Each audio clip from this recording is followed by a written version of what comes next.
Hello everyone, and welcome back to another Essential Album video. We're now on week 24, and this week we're taking a look at Surf's Up by the Beach Boys. First released August 30th, 1971. Some notable tracks on this album include Don't Go Near the Water, Till I Die, A Day in the Life of a Tree, and Surf's Up. So to preface this, kind of doing this as kind of like a tribute, I guess, to Brian Wilson, who passed away last week. Um, Pretty big fan of the Beach Boys, and I think the obvious best album to do for this series would have been Pet Sounds. However, I covered Pet Sounds on the first Essential Album series from 2023, so didn't really want to do a like revisit that or do another video on it or anything like that. So I went with what I consider to be their second best album, and I think a lot of people feel kind of the same way.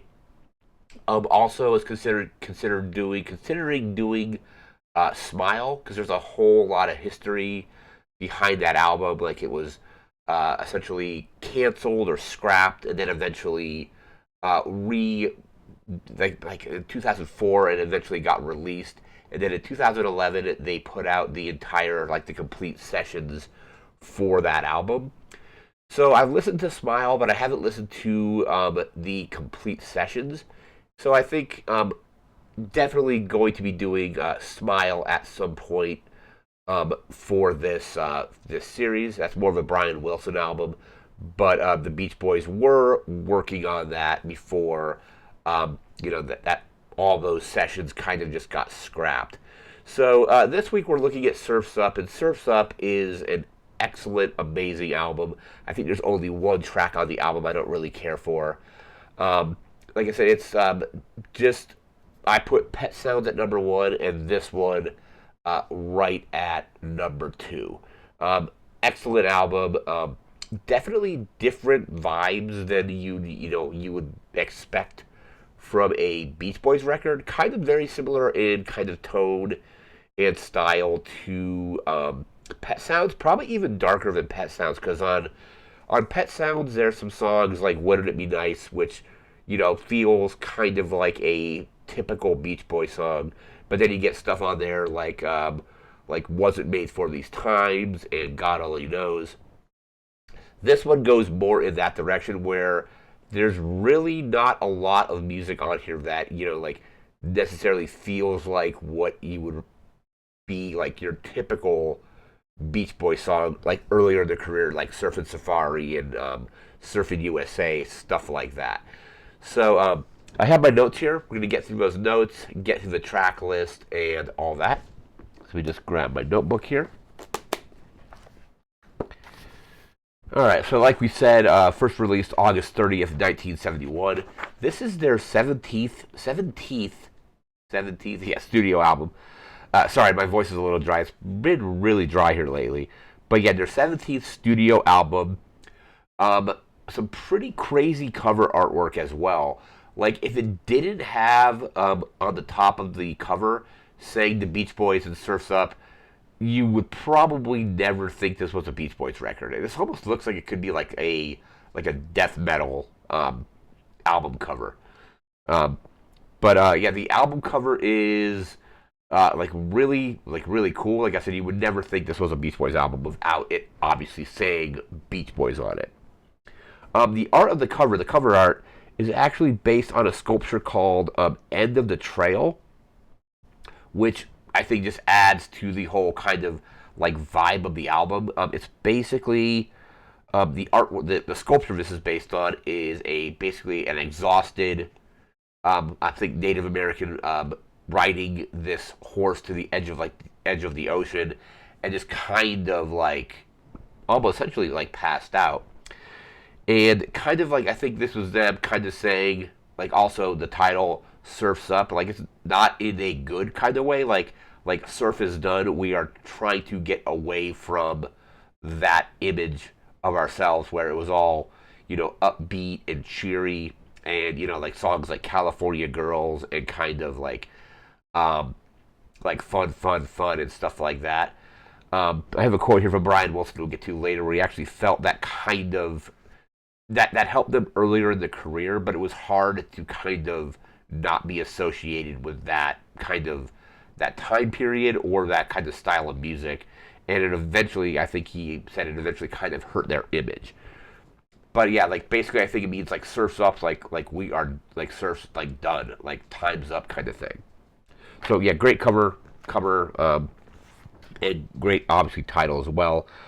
Jack Riley, or I think I'm pronouncing that correctly, Rieley, was their co-manager when this came out, or when they were working on this, and he tried to get them to kind of revamp their image, to kind of get away from the image that they were, like typically known for up to that point, or even up to Pet Sounds. I think Pet Sounds is widely regarded as just like an incredible album. Obviously, one of my favorite albums of all time. Very, very critically acclaimed. But I don't.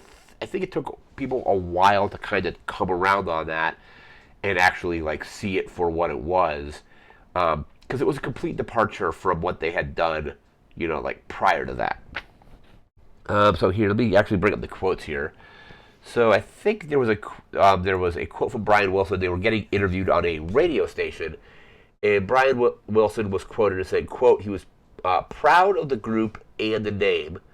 Um, that was, and then the second part of the quote says, "quote The clean American thing has hurt us, and we're really not getting any kind of airplay today.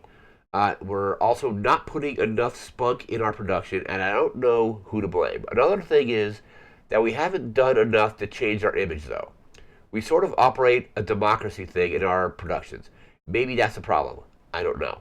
Kind of goes to the point where, I think you could kind of really only ride the kind of beach surf pop rock genre, like so far before, maybe it becomes a detriment and that you kind of get, like pigeonholed into that genre. And Pet Sounds in this album really tried to, like get them out of being, like categorized in that way. Another quote here, then I'll get to that one a little bit later. See, that was a quote from Brian Wilson. Next up in my notes, um, yeah, Brian Wilson also felt that Surfs Up was one of the songs that was kind of a holdover from the Smile sessions. I think Surfs Up does also appear on Smile when that eventually got released, like some 30 something years later, like late 60s. Yeah, so like maybe like between 30 and 40 years later it got released. But he felt it was too long of a song, so he didn't release it. But they eventually ended up putting it on this album. And then Jack Riley, who actually was a radio interviewer before becoming their co-manager, that's who that first quote I read about. That first Brian Wilson quote was from an interview with him. But anyway, he sent them a memo on how to kind of reinvigorate record sales and change their image. Fred Vale was their manager prior to that, and he was kind of around when I think it was like Sunflower was getting released, and Sunflower was kind of just widely panned, like as like not a good album. Don't think it charted at all. And then eventually, we see Jack Riley replaced Fred Vale as their co-manager. He wanted them to be more socially conscious in their songwriting. So this covers like stuff from like environmentalism, like A Day of Life in the Tree is kind of like that. Um, Don't Go Near the Water kind of covers issues like that. Even though like probably the not so great track on the album is called. Let me actually bring up the track list so I can see what it was, because it was. Student Demonstration Time, and that one is actually written by Mike Love. That's the one album on one song on the album I would scrap, but that deals with like riots and like student demonstrations and things like that. So they were definitely trying to like lead more into being kind of like a socially like dialed in.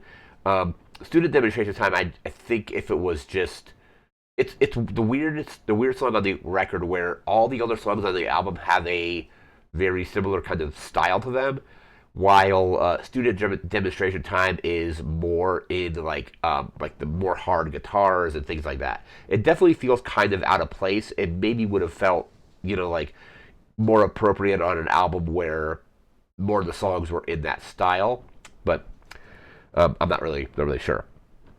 Another great song on this album is "Till I Die," written by Brian Wilson, and he was like at one point talked about like driving his car off the Santa Monica Pier and told his gardener to like dig a grave for him in his backyard. I think they played those off as being kind of jokes, but there was a quote about him writing this album, or not the album, that track, and the quote is, quote, lately, and this was kind of like in an interview or him just talking about this particular song, says, lately I've been depressed and preoccupied with death.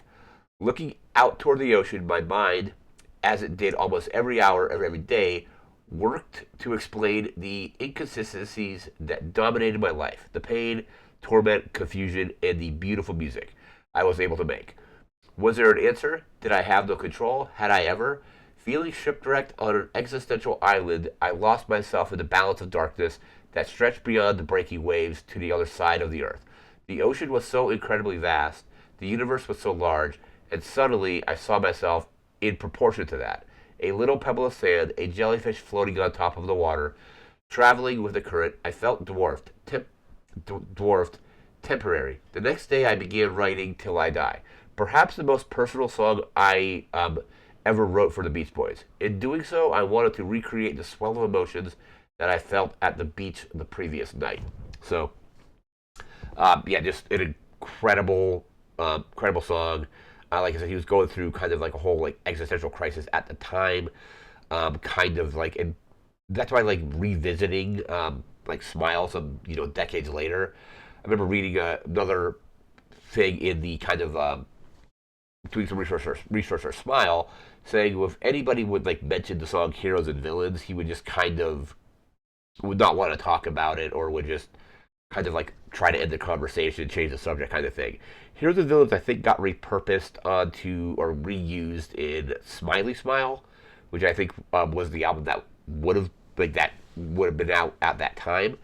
But yeah, so just he was definitely going through a lot at the time, and it definitely came out in "Till I Die," which is one of the best songs on the album. That and "Surfs Up" are like the two, I think, like just incredible works on this album. Let me see here. We got that. We're gonna check out our reviews now, and then get into our track listing. And it reviewed really well. So let's see here. AllMusic has it at a 4 out of 5. The Encyclopedia of Popular Music has it at a 5 out of 5. Music Hound Rock had it at a 4 out of 5. Pitchfork gave it an 8.9 out of 10, but that was with the Sunflower / Surf's Up reissue. Rolling Stone Album Guide only a 3 out of 5 there, and Uncut gave it a 4 out of 5. So pretty good reviews overall with those. Let me see here. Now we're going to go into our track list. It's not a long album, just 33 minutes and 49 seconds. Kind of like the perfect length for an album. I really like albums that are like between like 30 to like 45 minutes, because I can listen to them on my commute to work. They don't take a whole lot of time. They don't feel like they're padded out or anything like that. All right, so let's go into our track list. Like we said, it's 33 minutes and 49 seconds, and it is 10 tracks. So track 1 is Don't Go Near the Water. Track 2 is Long Promised Road. Track 3 is Take a Load Off Your Feet. Track 4 is Disney Girls 1957. Track 5 is Student Demonstration Time. And like I said earlier, that's kind of the one song that maybe brings the album down slightly for me. When I listen to it, I listen to, from these albums, or these series, I listen to the entirety of the album because I kind of need that information.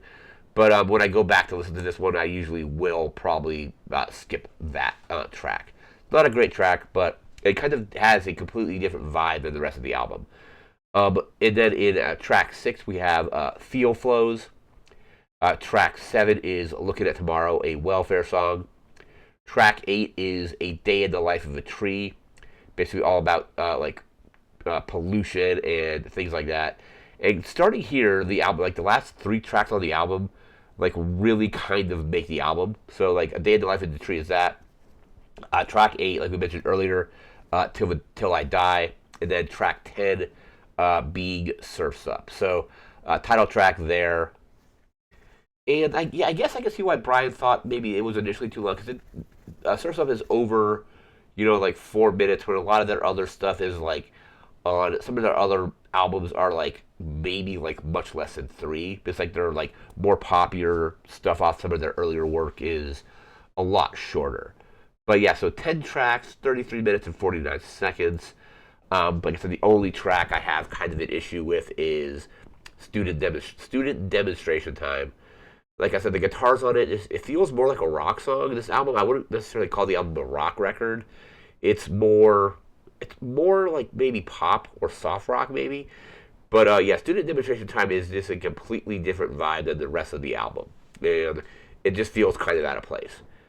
But yeah, this is just an incredible album. I think on this series at some point I will do Smile and the Smile sessions. Like I said, I've listened to Smile, but I haven't fully listened to the session box set because I think that album, like if you listen to that from start to finish, it's like close to like 2.5 hours or something. So I need to carve out some time to listen to the entire sessions at some point. So probably on the series at some point we will be covering that album and the subsequent box set for the Smile sessions. But that's gonna do it for now. So we'll be back in a week with a whole different album. No idea what that's gonna be just yet.